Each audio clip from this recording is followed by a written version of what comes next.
একই ভিডিওতে দেখবেন খুলনা, ফেনী, বরিশাল, পটুয়াখালী 4 জেলার গরুর বাজারের ভিডিও। আসসালামু আলাইকুম, 10+ দৃশ্যপটের পক্ষ থেকে সবাইকে আবারও স্বাগতম। আমি এখন আছি চাঁদগাজী হাই স্কুল মাঠ, ছাগলনাইয়া উপজেলা, ফেনী জেলা। এখন হচ্ছে এই বাজারটা হচ্ছে সীমান্তবর্তী বাজার। তো এই বাজারটা ঘোরার পরে আমি এখানে সীমান্ত এলাকায় একটু গিয়েছিলাম, তাই নিয়ে একটা ভিডিও করব পরের নেক্সটে। এই দেখতে পাচ্ছেন সব এখানে কয়েকটা সাদা গরু আছে। ফেনী, নোয়াখালী, চট্টগ্রাম এই অঞ্চলে বেশিরভাগ মানুষ আসলে মহিষ দিয়ে কোরবানি করে, যেটা আমাদের দক্ষিণবঙ্গে একেবারেই কম।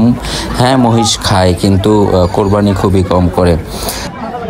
বলতে বলতে চলে আসলাম আবার আমরা এখন আছি ডুমুরিয়া উপজেলায়।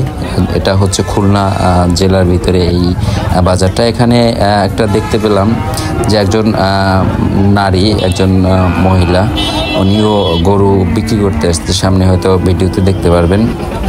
এই যে দেখেন, উনি হচ্ছে গরু নিয়ে আসছে বাজারে বিক্রি করার জন্য। এটা হলো ডুমুরিয়া উপজেলার ছাগলের হাট।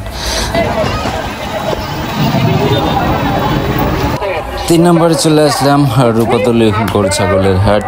বরিশাল বিভাগীয় শহরের দপদপিয়া সেতুর নিচেই এই হাটটি অবস্থিত।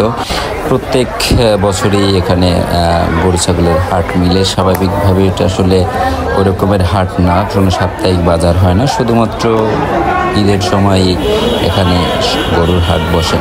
তো আশা করি এখানে সবার কাছে এই ভিডিওটাও ভালো লেগেছে। এর পরের বারে আমাদের চলে যাব আমরা কালাইয়া বাজারে। আসলে কোরবানি দেওয়ার আগে এই যে দেখেন, একজন নারী বোরকা পরে চলে আসছে বাজারে দেখার জন্য, তো ছেলেদের সাথে নিয়ে। এটা আসলে আমার কাছে ভালো লেগেছে। তো আসলে চলে আসলাম আমরা আবার এখন এই যে কালাইয়া বাজার। কালাইয়া বাউফল, পটুয়াখালী জেলা।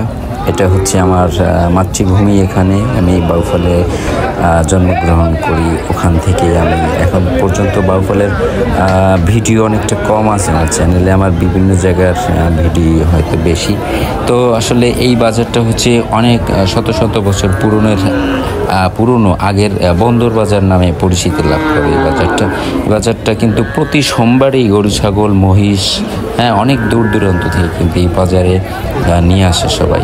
তো আসলে ভিডিওটি যদি ভালো লেগে থাকে লাইক কমেন্টস করে পাশে থাকবেন। 10+ দৃশ্যপটের সাথেই থাকবেন। খোদা হাফেজ, আসসালামু আলাইকুম।